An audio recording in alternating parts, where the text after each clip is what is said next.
My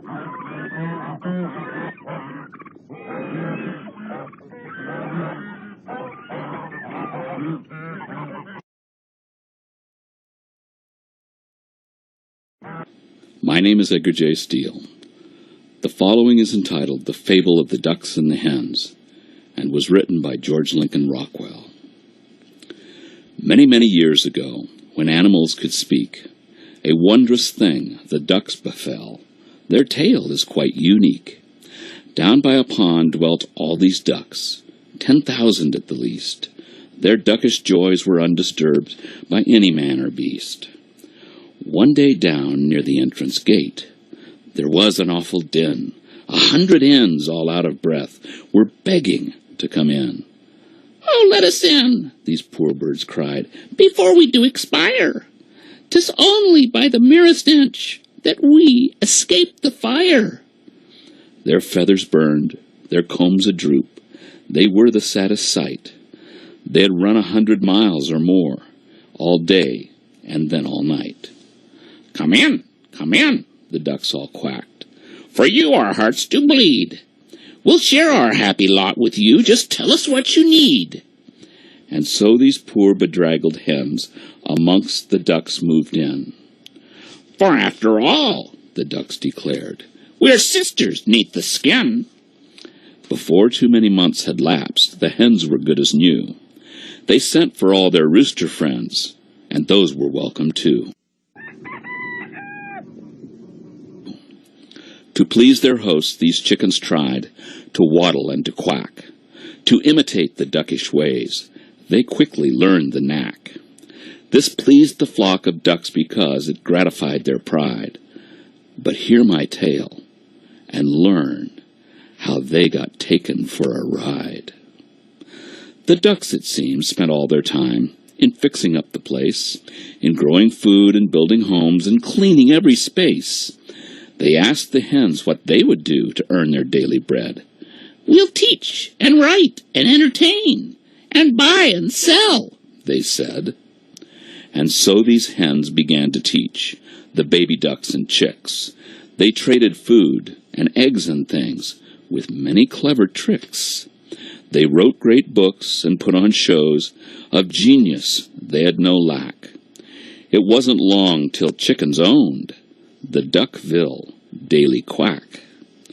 One day a mother duck who took her ducklings to the lake was flabbergasted when one said, "A swim I will not take." "Why, ducklings always swim," she gasped. "It's what you're built to do. Like bunnies hop and crickets chirp, and cows most always moo." "You're nuts," her son replied. "That stuff is all old hat. It's wrong for birds to swim. Besides, it's damn cold on my prat." "Oh, fie," the mother duck exclaimed. "You're talking like a fool." Up quacked the other ducklings then. "He's right. We learned in school." "Such talk must stop," the mother cried. "Those hens can't tell such lies. For sheer ingratitude and nerve, I'm sure this takes the prize." But she was wrong, for even then the hens did thump the tub, demanding that they be let into the Duckville Swimming Club. "But you don't swim," the ducks exclaimed. "To join, why should you care?" "That's not the point," the hens replied. "To exclude us isn't fair." The younger ducks, who'd been to school, agreed right there and then. "To keep them out is bigotry. 'Twould just be anti-hen." Outnumbered by the younger ducks, the old ducks soon did lose. The hens could join the swimming club if they would pay the dues. That night the Duckville Daily Quack contained this banner spread: "Reactionary ducks are licked. Duckville moves ahead." Down at the Duckville gaiety, the young set laughed with glee at cracks about old fuddy ducks in burlesque repartee. Next day the hens were at the club. A petition they'd sent round. They objected to the swimming fund with fury and with sound. "You use our dues to fix the pond, to keep it neat and trim, and this is wrong," they said, "because you know we do not swim." "God help us," exclaimed a wise old duck. "Those chickens have gone mad. We'll take this thing to court, by George, and justice will be had." But when they went before the judge, imagine their dismay. A chicken judge decreed that they a heavy fine must pay. "Minorities must have their rights," the judge declared right then. "To use hens' dues to fix the pond is very anti-hen."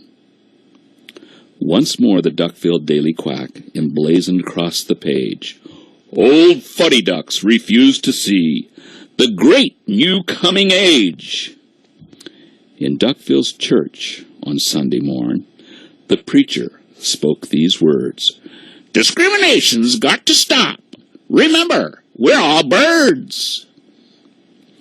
The wisest duck in all the town sat down in black despair.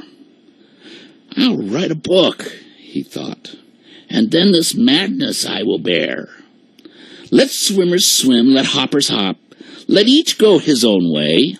Let none coerce a fellow bird," was what he had to say.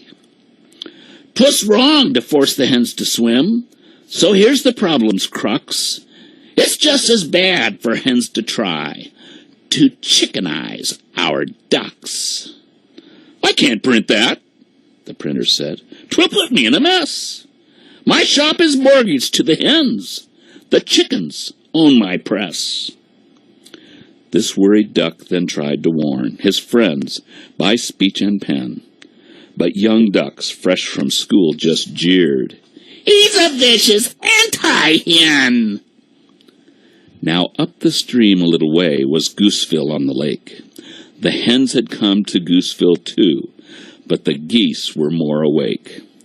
When the hens began to spoil the young and Gooseville's laws to flout, the geese rose up in righteous wrath and simply threw them out.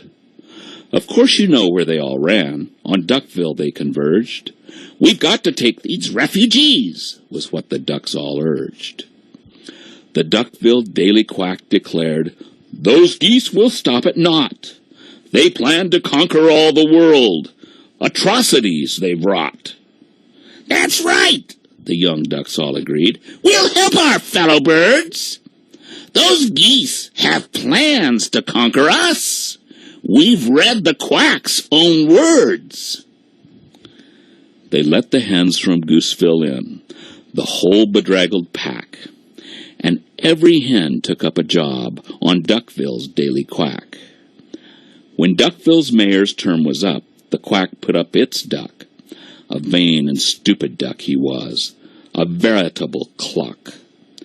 But when he praised the wild young ducks and cursed the evil geese, the quack declared he was all-wise. His praise would never cease.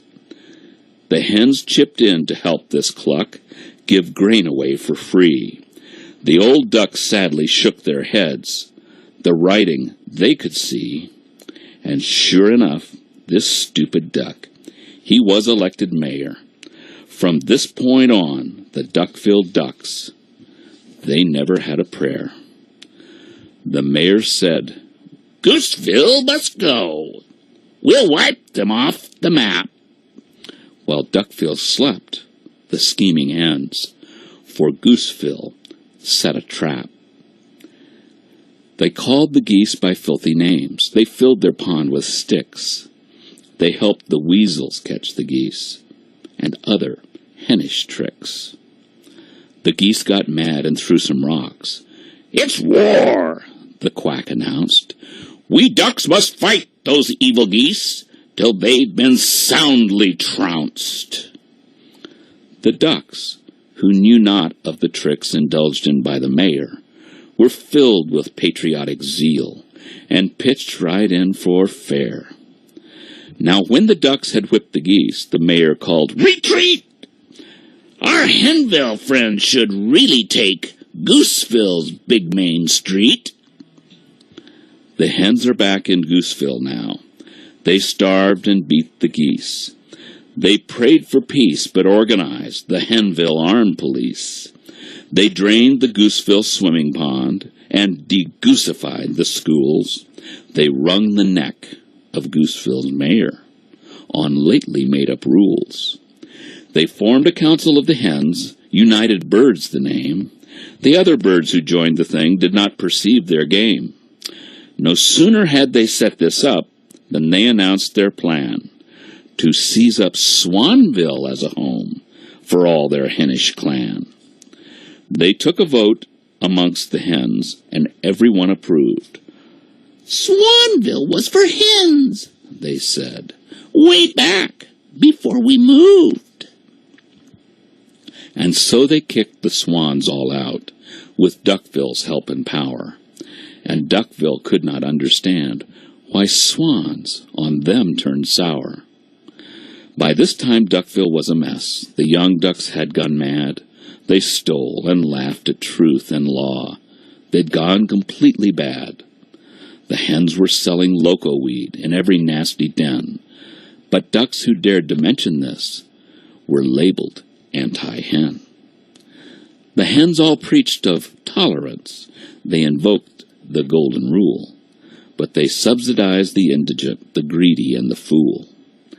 At last, the very dumbest ducks began to smell a rat. This mayor is no good, they cried, and we will soon fix that. But the hens had planned for even this. A candidate they had, whom even wise old ducks believed just never could be bad. This hen-tooled duck had whipped the geese. A soldier duck was he. And although the hens had set him up, the ducks all thought him free. This hen-tool got elected through ignorance and greed, through hennish lies in press and speech, and bribes of chicken feed. The hens now kicked the ducks around without a blush of shame, until the mayor ran the town in nothing else but name. They pumped the swimming pond all dry. They taught the ducks to crow. While duckish numbers dwindled, the hens began to grow. The hens stirred up the happy crows from out the piney wood to fight and mix and marry ducks in the name of brotherhood. Things got so bad that 50 ducks who knew of days gone by took up their wives and children and decided that they'd fly. They flew through storm and tempest. They froze, and many died. But on they drove until at last a lovely lake they spied. They settled down exhausted, but soon went straight to work to build and clear and cultivate. No danger did they shirk. Now after many years of toil, this little band had grown. The fields around were full of grain from seeds that they had sown. The first ducks now were long since dead. Their struggles long had ceased. Through hard work and through suffering, their joys had been increased. One day, down near the entrance gate, there was an awful din. 100 hens, all out of breath, were begging to come in. Oh, let us in, the poor birds cried, before we do expire. 'Tis only by the merest inch. This epic really has no end, because no matter how you fight 'em, these hens will show up every time. And so, at